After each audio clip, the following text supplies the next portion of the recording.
पिछले 15 दिन में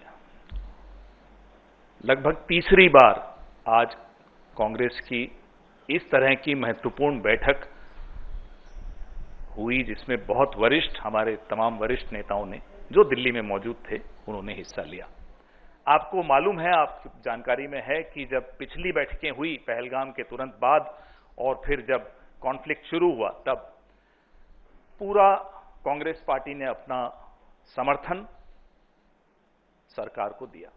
तो विपक्ष सरकार के साथ खड़ा था, देश की जनता सरकार के साथ खड़ी थी, देश का मीडिया तो सरकार के साथ खड़ा ही रहता है, लेकिन सरकार बैठ गई। इस बात की चिंता आज सबने उठाई कि किस दबाव में सरकार बैठी, क्यों सीजफायर की घोषणा अमेरिकी राष्ट्रपति द्वारा सबसे पहले की गई, क्यों सौदा, व्यापार, इन शब्दों का इस्तेमाल हुआ, क्योंकि देश की संप्रभुता का सवाल था, देश की सुरक्षा का सवाल था। देश की संप्रभुता और सुरक्षा के बीच सौदा और व्यापार नहीं आ सकता। हमारे तमाम वरिष्ठ नेताओं ने ये सवाल उठाए। थोड़ी देर में हम आपको ये प्रस्ताव भी आपके सामने रखेंगे। और न केवल कश्मीर के मामले में मध्यस्थता की बात अमेरिकी राष्ट्रपति डोनाल्ड ट्रंप ने की, भारत और पाकिस्तान को एक तराजू में तोलने की बात की, प्रधानमंत्री मोदी और प्रधानमंत्री शहबाज शरीफ को एक तराजू में तोलने की बात की। मोदी जी को स्वीकार हो सकता, हमें स्वीकार नहीं है, हम विपक्ष में हैं, लेकिन हम नहीं मानते इस बात को। यह कैसे हुआ और यह स्वीकार कैसे किया प्रधानमंत्री ने और देश की सरकार ने? अमेरिका की भूमि से, अमेरिका की धरती से डोनाल्ड ट्रंप घोषित करते हैं सीज फायर कि उन्होंने करवाया।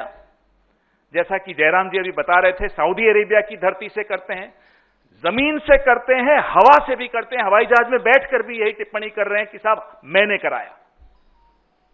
सवाल उठाए गए आज की कांग्रेस की जो इस बैठक में भी कि चुप्पी क्यों है? सरकार के वरिष्ठतम जो नेता हैं, जो अध्यक्ष हैं, जो प्रधानमंत्री हैं, एक शब्द इसके बारे में नहीं बोले, विदेश मंत्री एक शब्द नहीं बोल रहे। तो यह चिंता इस देश की बढ़ जाती है कि यह निर्णय ले कौन रहा है इस देश की सुरक्षा के बारे में। आज तक ये पहले कभी इस तरह से नहीं हुआ कि सीजफायर की घोषणा कहीं विदेश से कोई और तीसरा देश कर रहा हो। ये सवाल तमाम नेताओं, ये सवाल जनता के मन में, ये सवाल देश भर के मन में है, इसलिए इस सवाल पर चर्चा होना बहुत जायज था।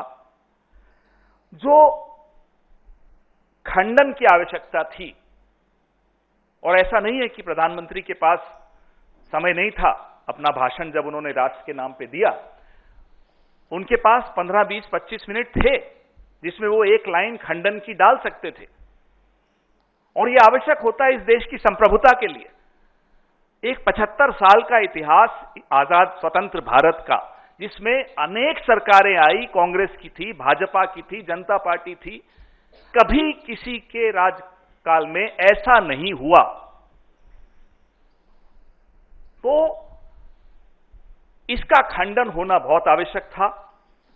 और हैरानी की बात है कि विपक्ष इस देश की चिंता को आवाज दे रहा है, लेकिन प्रधानमंत्री और सरकार में यह चिंता नहीं दिखती। पुंछ में जो निर्दोष नागरिक मारे गए, जब ये कॉन्फ्लिक्ट चल रहा था, इस दौरान उन सबको श्रद्धांजलि दी गई। और एक बहुत महत्वपूर्ण सवाल उठा कि क्या पहलगाम आतंकी हमले के लिए जो जिम्मेदार आतंकवादी थे, हमने कोई शर्त रखी है? क्या हम उनको वापस लाने के लिए कोई मियाद फिक्स की है?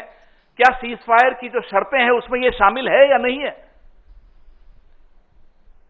यह स्पष्ट तरीके से देश को जानना जरूरी है। क्यों, कहां गए वो लोग? उनके नाम आपने पब्लिक सार्वजनिक किए, उनकी फोटोग्राफ्स आपने सार्वजनिक की, लेकिन यह सार्वजनिक नहीं किया कि सीजफायर की घोषणा से पहले आपने पाकिस्तान के सामने यह शर्त रखी थी कि भैया इस दिन तक आपको ये 5 लोगों को हिंदुस्तान के हवाले करना है।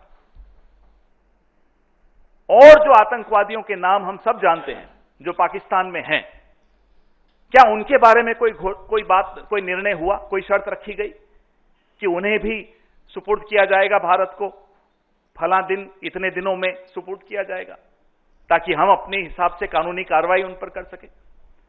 ऐसी कोई स्पष्टता आज नहीं है। सीजफायर की शर्तों के बारे में किसी को कोई जानकारी नहीं है। सोर्सेस चला चला के आप लोग भी थक गए और देश भी थक गया सुन सुनकर। एस जयशंकर में एस कोई सोर्सेस नहीं होता, वो खुद आकर बोले ना।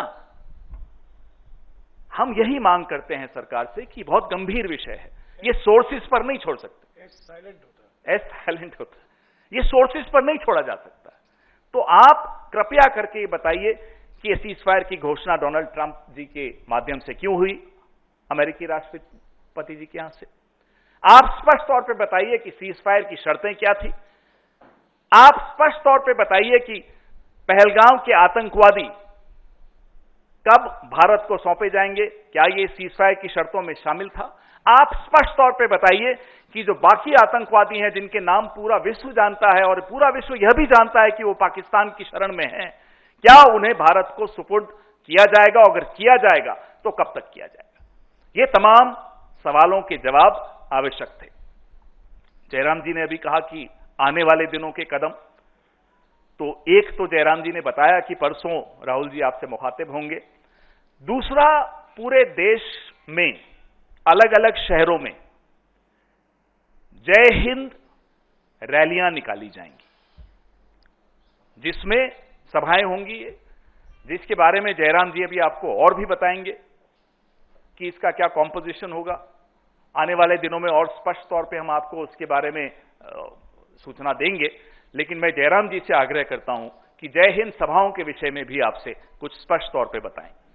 हमारे साथ जुड़े रहने के लिए सब्सक्राइब करें देश रोजाना के YouTube चैनल को और नई वीडियो की नोटिफिकेशन पाने के लिए बेल आइकन जरूर दबाएं। अगर आप ये वीडियो Facebook या Instagram पर देख रहे हैं तो पेज को लाइक और फॉलो जरूर करें और ज्यादा से ज्यादा शेयर करें।